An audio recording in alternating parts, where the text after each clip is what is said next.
জঙ্গি কার্যকলাপে যুক্ত থাকার অভিযোগে ক্যানিং থেকে গ্রেফতার এক, ক্যানিং থেকে আরো একজনকে গ্রেফতার করা হয়েছে। জম্মু কাশ্মীর পুলিশ ক্যানিং এ এসে গ্রেফতার করলো। ধৃতের নাম জাভেদ মুন্সি। আপনাদের আরো একবার জানাবো, জঙ্গি কার্যকলাপে যুক্ত থাকার অভিযোগে ক্যানিং থেকে একজনকে গ্রেফতার করেছে জম্মু কাশ্মীর পুলিশ। ক্যানিং এ এসে গ্রেফতার করেছে। ক্যানিং হাসপাতালের সামনে থেকে ধৃত জাভেদ মুন্সি শ্রীনগরের বাসিন্দা। ধৃত তেহরিকি মুজাহিদিনের সদস্য বলে অনুমান। কলকাতা পুলিশ এবং জম্মু কাশ্মীর পুলিশের যৌথ উদ্যোগে গ্রেফতার করা হয়েছে। আর আজ আলিপুর আদালতে পেশ করা হবে ধৃতকে। জম্মু কাশ্মীর পুলিশ এবং কলকাতা পুলিশ তাদের যৌথ উদ্যোগে গ্রেফতার করা হয়েছে জঙ্গিকে।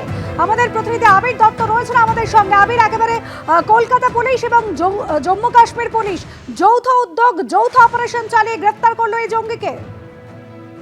দেখো, একেবারেই, এবং যেটা জানা যাচ্ছে তেহরিকি মুজাহিদিনের সদস্য হতে পারে এমনটাই সন্দেহ করা হচ্ছে।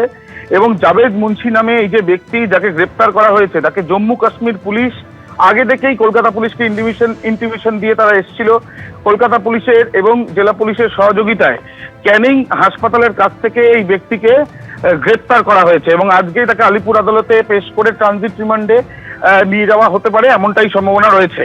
তোমরা জানিয়ে রাখি, জম্মু কাশ্মীর পুলিশ তেহরিকি মুজাহিদিনের বেশ কয়েকটি মামলা তাদের রেজিস্টার রয়েছে এবং সেখানে বেশ কয়েকটি থানাতে, এবং যে থানাতে যে মামলাগুলো রেজিস্টার রয়েছে সেই মামলার তদন্তে এর আগেও বেশ কয়েকজন গ্রেপ্তার হয়েছে।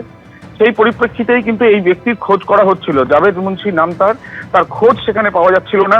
সে শ্রীনগরে চানপুরা অঞ্চলে সেখানকার বাসিন্দা এবং তারপর থেকে তার মোবাইল টাওয়ার লোকেট করে এবং বিভিন্ন অন্যান্য তথ্য প্রমাণ সংগ্রহ করে যেটা জানা যাচ্ছে যে ক্যানিং হাসপাতালের কাছ থেকে তাকে ধরা হয়।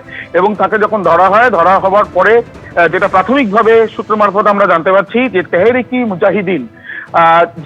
মুজাহিদিনের বিরুদ্ধে একাধিক কিন্তু অভিযোগ রয়েছে এই সংগঠনের বিরুদ্ধে। সেখানে আর্মিদের উপরে বা পুলিশের উপরে আক্রমণ থেকে আরম্ভ করে একাধিক অভিযোগ তাদের উপরে রয়েছে। কাশ্মীরের অশান্ত পরিস্থিতি তৈরি করার পিছনেও বেশ কিছু মামলা হয়েছিল যেখানে তাদের নাম উঠে এসেছিল এই সংগঠনের। সেই সংগঠনের জাভেদ মুন্সি নামে এক ব্যক্তি সেই সংগঠনেরই সদস্য হতে পারে জঙ্গি সন্দেহে। তাকে কিন্তু ইতিমধ্যে অ্যাপ্রিহেন্ড করা হয়েছে এবং তাকে আজকে আলিপুর আদালতে নিয়ে আসা হবে এবং সেখানে তাকে ট্রানজিট রিমান্ডে আবেদন জানানো হবে জম্মু কাশ্মীর পুলিশের তরফ থেকে এমনটাই কিন্তু সম্ভাবনা রয়েছে। এবং তাকে ট্রানজিট রিমান্ডে পেয়ে গেলে সরাসরি তাকে নিয়ে জম্মুতে নিয়ে যাওয়া হবে এমনটাই কিন্তু জানা যাচ্ছে। আমি, তুমি আমাদের সঙ্গে থাকো। আমাদের প্রতিনিধি পার্থপ্রতিম ঘোষ এই মুহূর্তে সরাসরি রয়েছেন আমাদের সঙ্গে। পার্থপ্রতিম, ক্যানিং থেকে গ্রেফতার করা হলো জঙ্গি কার্যকলাপে যুক্ত থাকার অভিযোগে। এর আগে আমরা জানি অসম পুলিশ 8 জন জঙ্গিকে গ্রেফতার করেছিল, আর এবার ক্যানিং থেকে গ্রেফতার।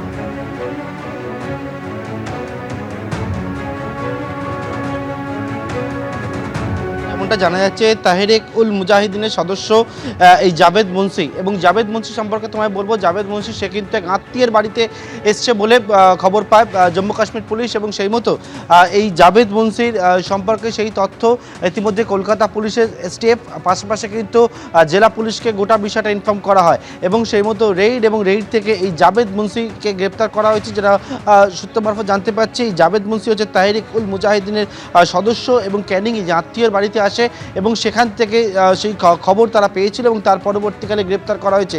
আজকে আদালতে পেশ করে ট্রানজিট রিমান্ডে জম্মু কাশ্মীর পুলিশ তারা এই জাভেদ মুন্সিকে নিয়ে যেতে পারে বলে তেমনটাই এখনো পর্যন্ত জানা যাচ্ছে। পার্থ, এর আগে একাধিক জায়গা আমরা দেখেছি যে 8 জন জঙ্গিকে গ্রেফতার করা হয়েছে এবং তারা কিভাবে এই বাংলার মাটিতে সিপাস তৈরি করার ছক করছিল, কিভাবে অস্ত্র নিয়ে তারা একটা নাশকতা ছক করার পরিকল্পনা পর্যন্ত করছিল। আবার এই যে ক্যানিং থেকে গ্রেফতার করা হলো জাভেদ মুন্নি, যার নাম, এখনো পর্যন্ত কি কি তথ্য রয়েছে পুলিশের হাতে? এরা কি ওই 8 জন জঙ্গির সাথে কোনো রকম ভাবে যুক্ত ছিল?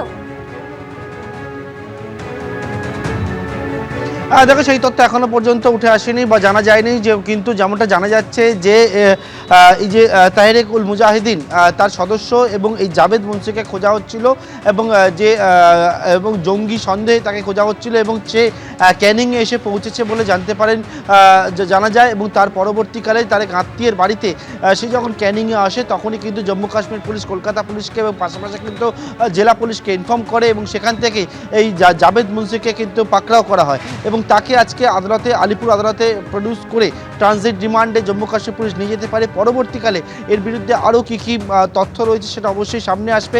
তবে এখনও পর্যন্ত যেটা তোমায় বলবো সেটা হচ্ছে যে এর আগে যে সকল জঙ্গিদের গ্রেপ্তার করে তাদের কাছ থেকে জিজ্ঞাসাবাদ করে এদের তথ্য পাওয়া গেল কিনা সেই বিষয়টা এখনও স্পষ্ট করে কিন্তু বলা হয়নি।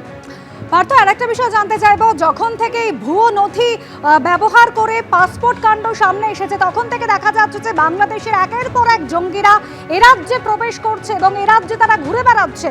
সেক্ষেত্রে এই যে জঙ্গিকে গ্রেপ্তার করা হয়েছিল, কোনোভাবে এর কাছেও কি সেই পাসপোর্ট ছিল যেটা ব্যবহার করে তারা এসেছিল? দেখো, এখান থেকে গোটা বিষয়টা এখন পরবর্তীতে তদন্ত সাপেক্ষ। তবে এই পাসপোর্টের ক্ষেত্রে একেবারে দেখা যায় যে বিষয়টা সেটা হচ্ছে যারা অত্যন্ত উদ্বেগের বিষয়, যে সকল জঙ্গিরা তারা আসছেন এসে এখানে কিন্তু একেবারে প্রথমে বার্থ সার্টিফিকেট থেকে শুরু করে এডুকেশন সার্টিফিকেট থেকে শুরু করে তার পরবর্তীকালে দেখা যাচ্ছে তারা আধার কার্ড, ভোটার কার্ড বানিয়ে নিচ্ছে এবং বানিয়ে নিয়ে ভারতের নাগরিক হয়ে যাচ্ছে, হয়ে গিয়ে সেখান থেকে পাসপোর্ট বানাচ্ছে এবং এখানে থাকতে শুরু করেছে। এটা অত্যন্ত চিন্তার বিষয়। তবে এক্ষেত্রে এই জাভেদ মুন্সির ক্ষেত্রে কি কি আরও তথ্য রয়েছে সেটা আদালতের কাছে অবশ্যই কিছুক্ষণ পরে বলা হবে এবং সেটা তুলে ধরা হবে।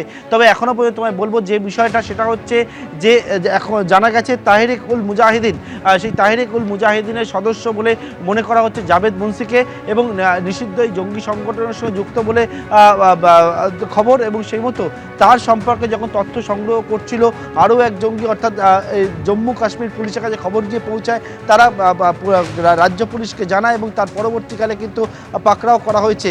এবং এর পরবর্তীকালে আরও গোটা বিষয়টা জানা যাবে যে এর কী উদ্দেশ্যে এসেছিল এই রাজ্যে। কারণ এখনও পর্যন্ত জানা গেছে তার আত্মীয়ের বাড়িতে এসেছিল বলে, শুধুমাত্র আত্মীয়ের বাড়িতে আসা নাকি এর পিছনে অন্য কোনো উদ্দেশ্য রয়েছে, কোনো রকম কোনো স্লিপার সেল তৈরি করার উদ্দেশ্য ছিল কিনা, সেই সমস্ত বিষয়গুলো অবশ্যই পরবর্তীকালে কিন্তু প্রকাশ্যে আসতে পারে।